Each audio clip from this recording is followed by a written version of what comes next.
Hello, everyone. I'm Brian Carrington, and you're listening to Call Talk for March 29th, 2017.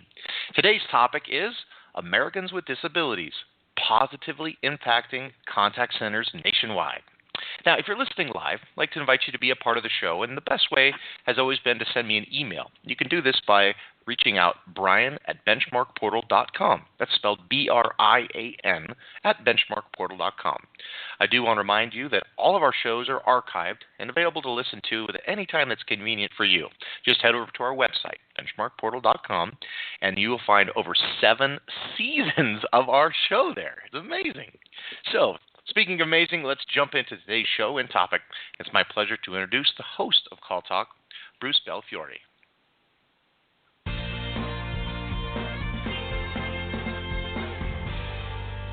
Thank you, Brian, and welcome back to Call Talk, everyone. Contact centers have proven to be major sources of career opportunities for people of all types. It's been a real mode of social mobility and opportunity, and in turn, the industry has benefited a lot by this openness. And this includes people with disabilities, which is why we wanted to talk more about people with disabilities and their positive impact on contact centers nationwide. And we brought in an expert on the topic for you, Miake Sanders, who's the Director of Marketing from NTI. Welcome to the show, Mike. Thanks for having me, Bruce. I'm really excited to be here. Okay, well, great. Well, by way of introduction, Mike is the Director of Marketing and Communications for NTI, which is a nonprofit based in Boston, but operating throughout the U.S. and focusing on placing people with disabilities and disabled veterans in call center, customer service, and IT help desk work-at-home positions. He is currently partnering with multiple Fortune 500 companies, such as Amazon, Apple, IBM, and the IRS, to build relationships and provide jobs to individuals with disabilities. By the way, Mike, is the IRS a Fortune 500 company? No. You should be. They take care of a lot of them. They do. They take care of a lot of them, one way or the other. So his extensive 20 years experience in advocacy and marketing strategy, along with his Master of Science in Industrial Organizational Psychology, have contributed to his success in building NTI as the leader in placing Americans with disabilities in the workplace. That's a great bio, Mike. Hey, thanks, Bruce. Yeah, I'm delighted to be here and talk to your audience about how they might benefit from hiring disabled workers. Yeah, and that's great. And as you know from our prior conversations, Mike, my own history with the disabled goes back to my time in high school when I worked for 4 years with a teen-run organization that teaches disabled children to swim. We met every Sunday afternoon during the school year. It was a great experience that has stayed with me. So I'm a really big fan of what you're doing. And a quick programming note for our listeners. Sorry, go ahead. We appreciate that. Yeah, what you've done. Absolutely. Yeah, no, it's great work and wonderful people, really.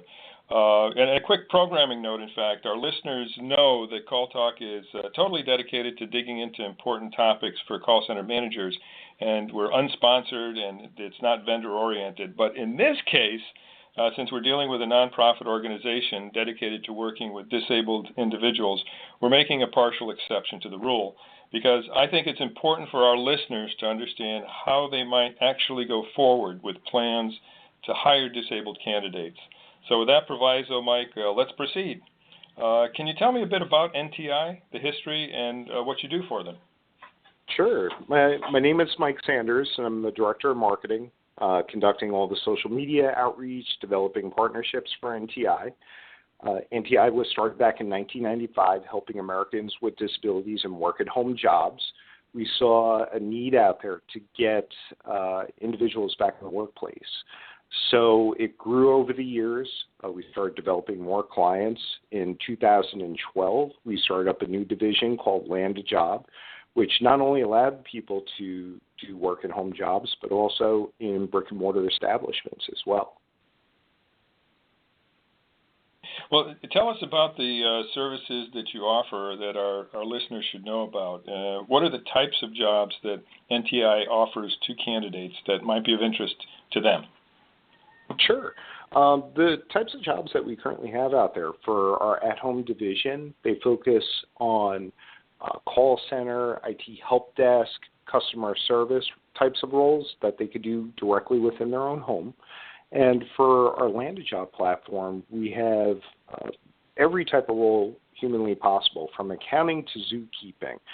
There's over 500,000 available positions out there that are active in our database, and they're available to Americans with disabilities nationwide. Mm-hmm. Okay, zookeeping. Uh-huh. There are some days when I feel like I'm in that business too. So anyway, yes. And the positions you offer are nationwide. There's a possibility for people to engage with you throughout the United States. Is that true? That's correct. Each year we employ at least 700 nationwide, but we do have thousands of positions through each one of our clients. Mm-hmm. Okay, and so maybe you could tell us what kinds of companies you've partnered up with for positions so our listeners can see if they sort of fit the profile, if you will. Sure. Like you said before, we worked with a lot of Fortune 500 companies, including Amazon, Apple, Meijer, Microsoft, Sykes, and IBM. And about 90% of the individuals that we place are directly within Fortune 500 companies. We also do other organizations like the IRS, where we manage their form center, their call center for their forms department. So if you have to call up the IRS for any reason over the next couple of days, you're probably actually talking to an NTI employee. Okay, that's really interesting. That gives a sense of the reach that you have, and the flexibility and the comprehensiveness of your offer, of the people that you're able to place in the market. So that's great. Well, let's talk a little bit about employee selection. Can you give us an example of what typically happens in the hiring process with a client? Sure. Well, initially, when we're meeting with a company, we'll have our initial meeting with them. We'll vet the company, find out what their products and services is, discuss the contract agreement, just everything about that organization. We'll also describe the pricing, but there's different types of models that they could go underneath. So there is a direct placement model where it seems fairly evident that an individual could be directly hired by an organization. There's a model that is the most popular called co-employment, where we handle all the benefits aspects of it, insurance aspects, any type of HR issues that may be available. And there's always a client-specific option, too, where we could tailor it to their needs. We also go through a job order checklist with the individuals, an HR policy checklist.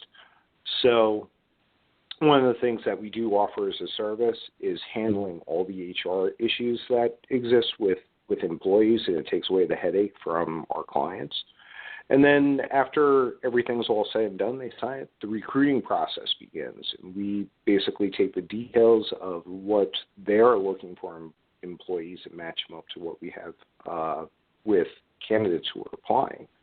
And there's always concerns about the business model, if they've ever conducted virtual before, performance metrics, the organizational structure. We want to find out more about the company because we want to be a partner. We don't want to just throw spaghetti at the wall and say, okay, well, maybe this employee will stick or maybe that employee will stick. We want to make sure that it's done right and right the first time. Yeah. Okay. Very good. So you actually offer quite a bit of flexibility in terms of the way that you do this, and therefore it makes it easier too for somebody who may be thinking of doing this to get into it without sort of jumping in over the deep end, particularly with the co-employment and similar types of options. Is that true? That is true. A lot of companies who come up to us are hesitant on the model. They've never worked with Americans with disabilities before. And they'll say, send me over 5 resumes and we'll conduct some interviews and see if that works out. We usually get an agreement in place. And what we found is individuals who kick the tires and they find out that these employees are credible, they'll say, how many more do you have? So it leads to kicking the tires to buying the whole entire Mercedes-Benz. Yeah, okay, that's important. That's important, and it's great that your business model allows for that and sort of helps take people by the hand and lead them down the path, not make them jump into the deep end right away if that's what they want to do. So, well, talk to us a little bit about employee selection. Can you give us an example of what typically happens with the employee side? On the employee side, like what they experience as they're going through it? Or yes, in other words, say the onboarding part. Oh, sure. So typically an employee, we just refine the process starting up this coming up month. So I'll talk to you a little bit about that. We want to make it sleek and easier for them to apply to the program and be a part of it. So what we did was we set it up so that way they could register to our program. They are taken in by what we call a solution advisor, and they have a conversation with them after their registration and find out what their work goals are, where they want to go with their next step in their career, and what their needs are, whether or not they are on Social Security disability insurance or Social Security insurance. And if we feel like they're a right fit for our program, an e-mentor, what we call an e-mentor, is assigned to them. And those individuals guide them through the rest of the way through the process. During that time period, they are also invited to take a series of examinations to test out their different skills. And if they end up passing those, they're invited to come to a 3-day training class. So they're enrolled into training. And the training class itself is an instructor-led training class that individuals could go through, and it teaches them all about handling difficult customers, aspects of customer service, how to succeed as an individual going into one of these organizations. Most of the individuals who come to us, they may not have come from a call center background, but they could be anything from bus driver all the way up to director of IT. They just want to be a part again of something, and they want to be a part of one of these organizations and feel like they're contributing to life once again and gain sustainable income. So they are very excited about going through this. They go through these 3-day training programs. Once they pass through the training, they're eligible to apply to any of the positions that are out there. And once they apply to those positions, we interview them, we vet them as candidates, see if they're appropriate for that company using the criteria that we worked out with that organization, and we'll send them on over. So one of the nice aspects is, from an HR standpoint on the client side, is these candidates are already vetted, and they realize that we're using their criteria to do it, so they could skip a lot of steps on their end and move closer to a hiring decision.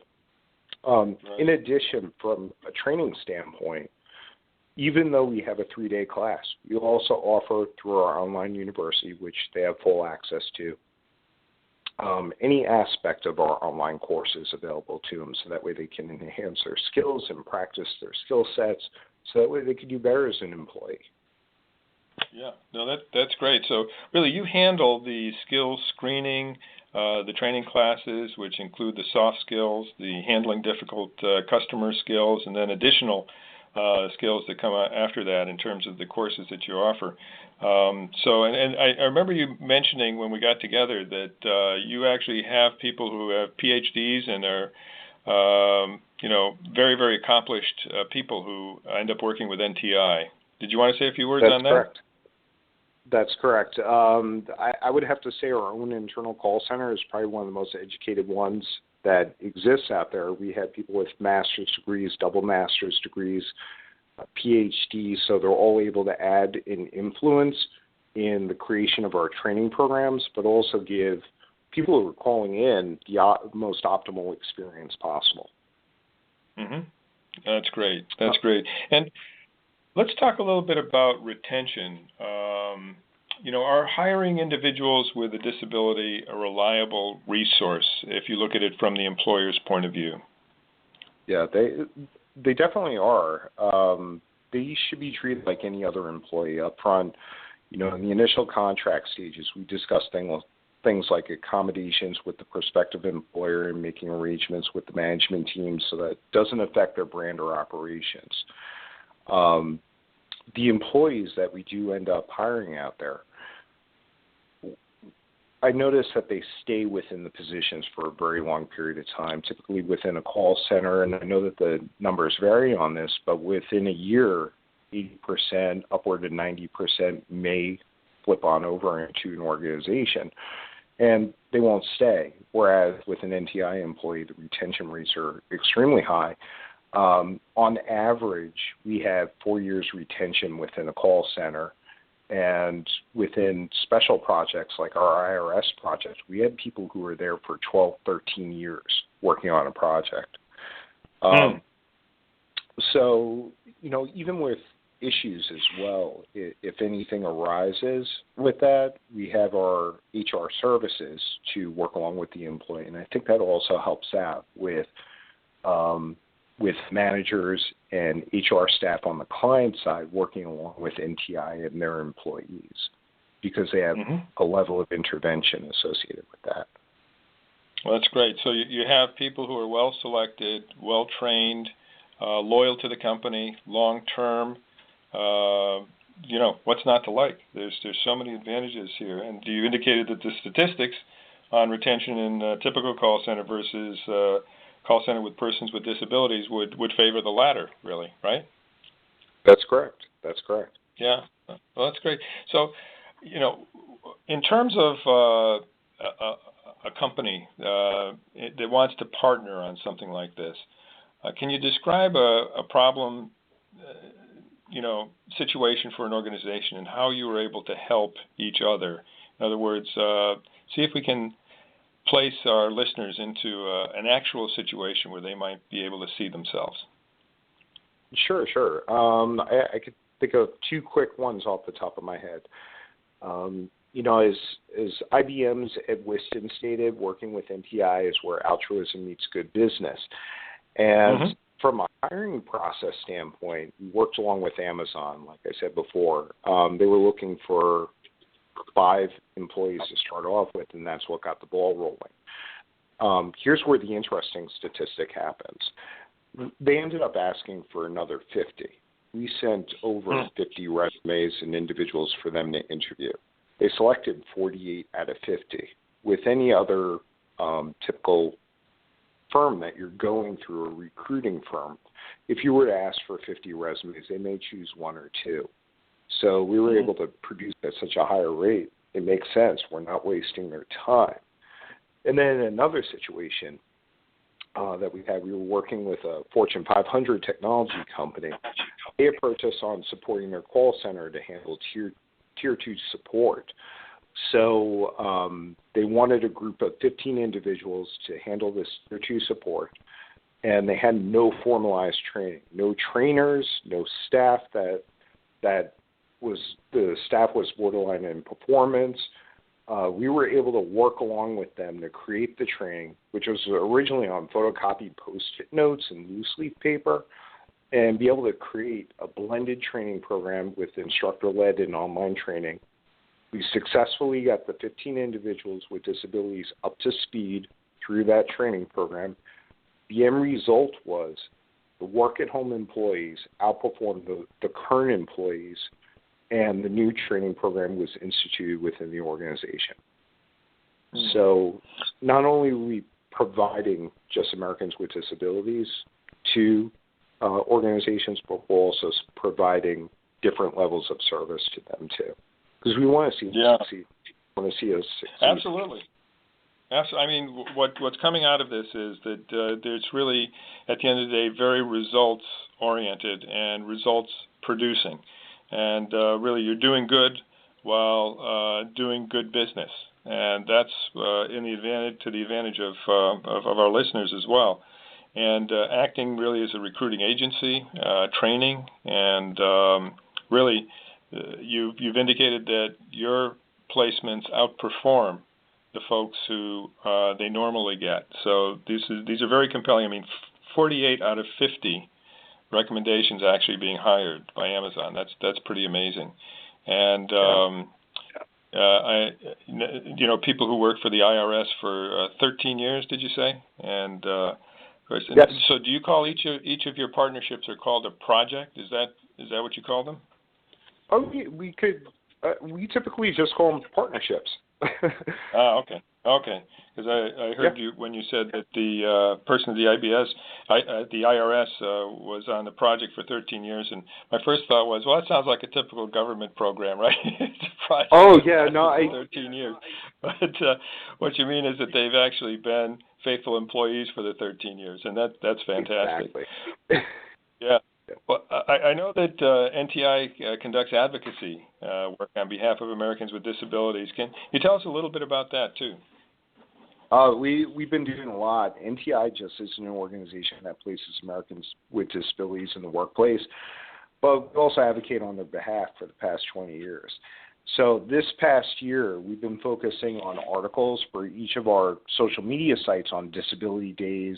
We're covering events like the Paralympics, and it led us to be honored by the United Nations and the city of Boston for our work with helping Americans with disabilities.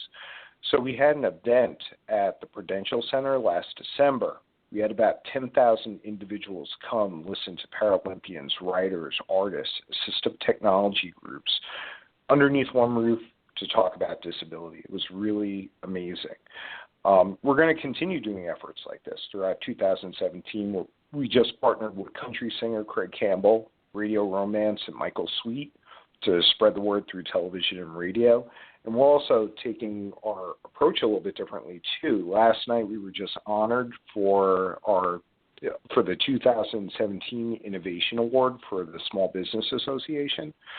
So not only are we taking a look at it from advocacy work, but we're also taking a look at our own inner workings of our organization.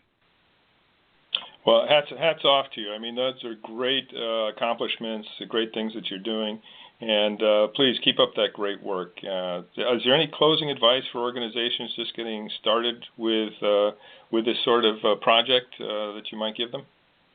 Yeah, I can. Getting started with people with disabilities and work in a home environment, it could be very easy. It could be a little bit difficult, but I think companies need to take a look at the policies and capabilities surrounding their current work-at-home infrastructure and environment. If it's successful, it's the first sign that you could probably move in the right direction. After that, it's pretty easy. Have the same expectation that you would with any other at-home worker or any other employee in your organization, and apply that the same exact way as an American with disability. Lastly, it would probably be helpful to have a manager training who's working with Americans with disabilities. So make sure that they get trained on that aspect, and we can help out in that aspect as well.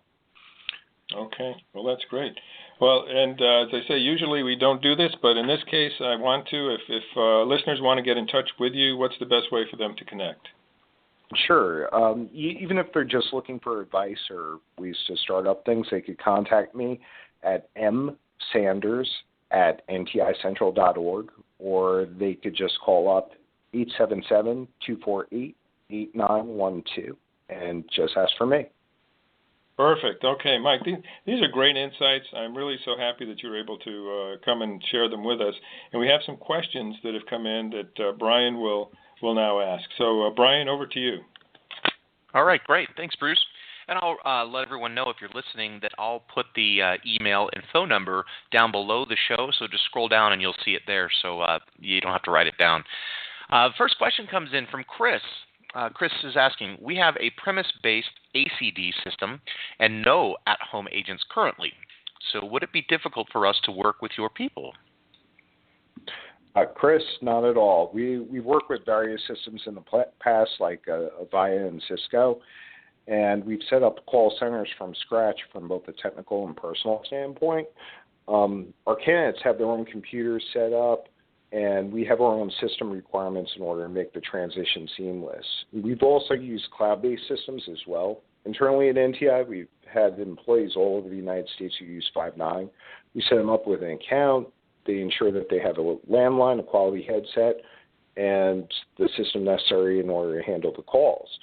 And the call volume on a daily basis, and to train them, it just leads to success. Great. Perfect. Okay. Another question from Pat this time. What if the person we hire does not work out for some reason? Can we terminate without fear of being sued? Well, in our co-employment model, that problem is alleviated. So we work with the management of the company to ensure that the employees' goals are being met. These employees are expected to perform at the same level or exceed the performance level of any other employee. So if there's any issues with the employee that can't be resolved, we'll remove the employee from the position and work with you so that way you can find a solution. So it'll be right for you. So as for direct placement, every case is definitely different. If you're in a case where you directly hire somebody with hire someone with a disability, I would recommend that you partner with your HR manager to ensure the best possible outcome. But otherwise, I would say the co-employment model is probably the best. Mm-hmm. Okay. I think this is one of the reasons why it was important to talk about NTI specifically, because you offer the kind of comprehensive support program, support methodology that many employers would need in order to get into this on an efficient and on a comfortable level, because you do the partnership that includes all of the things you do for screening and training, et cetera, as well as you've seen all of the issues before. So that's always extremely helpful for somebody who is thinking of getting into something. You're the experts, really, in this sort of thing. So thanks for sharing that with us. Back to Brian for more questions. Yeah, I've got one more. Yeah, it sounds like you guys really make things easy. That's a great attribute for this program. So Devin asks, what might this do to our insurance premiums for things like health insurance, et cetera? Well, it's interesting. Cornell University, they just ended up doing a study out there. They surveyed over 2,000 HR managers, and they found that the company's health, life, disability insurance costs rarely rise because of hiring employees with disabilities. So attitudinal stereotypes about people with disabilities still a little bit persuasive in the workplace, causing them to be less hired and fire more than workers without disabilities. So it's a myth. In some cases, a person may have even Medicare and Medicaid as well, so it could be very cheap for an organization or no cost to them at all. But you can't always depend that this is going to be the case. And it really depends upon the state laws if you must offer something. But in most of the cases, I would say Medicare and Medicaid will resolve some of those issues. Mm-hmm. And also, too, as an end note to that, if they want to check a little bit further, the Work Incentive Planning Assistance Office within your local area should be able to help out with that. Okay. All right. So sometimes there's also local incentives and local support that can supplement what you have to offer as well. That's correct. Okay. And on that, actually, can we talk about tax credits and support for people, also the disabled who go into the brick and mortar, because we've been talking very much about at-home agents, but you also have your brick and mortar program, and there's some tax benefits that are available to those people that might make the whole thing easier as well. So we don't want to leave out those people who've made a decision for some reason or another not to have at-home agents, can still be part of the hired disabled people movement, and maybe you could tell us a little bit about that. Sure.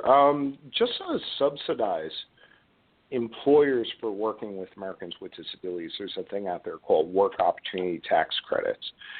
And generally, an employer, they could earn a tax credit equal to about 25 or 40% of the employee's first year wages.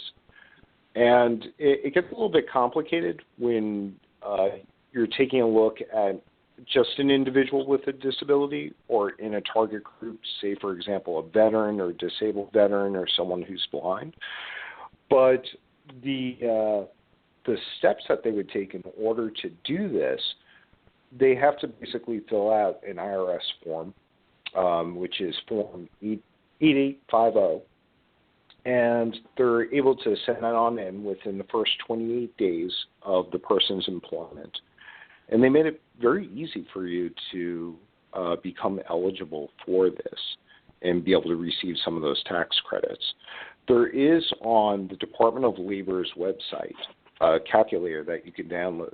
All of this is in Excel format to find out what specifically is detailed for your organization out there and the specific criteria of the individual who's being hired. Okay, well, that's great. So there's also these government benefits that can add on to all of the other benefits and advantages that you've talked about. Well, we've come to the end of our half hour here, so we need to wrap it up. But let me give you a last opportunity to add anything that maybe we haven't talked about that you think our listeners should know about. If anyone has any questions out there regarding how to implement this within a business, or is this the right fit for them, or before I said if you have a work-at-home program for telecommuting and you'd like to expand upon that to hire Americans with disabilities, how would you be able to do that? And if you don't have that structure in place, and if you still want to talk to us about it and find out, well, okay, let me kick the tires and find out how this could be possible, feel free to contact me. And as Brian said, that he'll include my email on there, and I'll try to make the best effort to include in the comments any additional questions they may get out there. Okay, great. Well, Mike, thank you very much. This has been very, very interesting, very meaty conversation on an extremely important topic. So at this point, I think we've used up our time, but really appreciate you coming on. And Brian, I'll hand it over to you now. Thank you. All right. Thanks, Bruce. Hey, and thank you, Mike. What a great show and very interesting topic. Super way to help Americans with disabilities and disabled veterans get back into the workplace. So really happy to hear more about that. And if you have any questions, again, msanders@nticentral.org. Or if you're watching this, you can look down below for the contact information for Mike as well. So with that being said, I want to remind you to check out all our other shows and topics that we have here from Call Talk. Over 7 seasons. I'm sure there's something else that you'll find useful there. Just head to our website, benchmarkportal.com, and find all our archives there.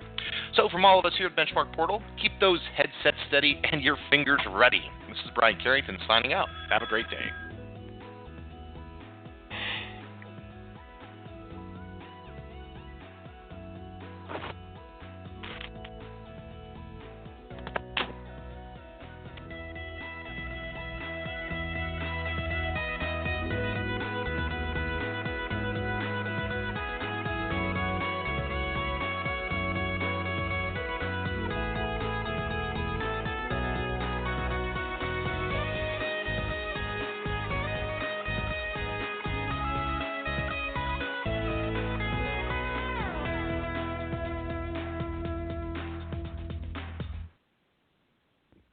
That's a wrap.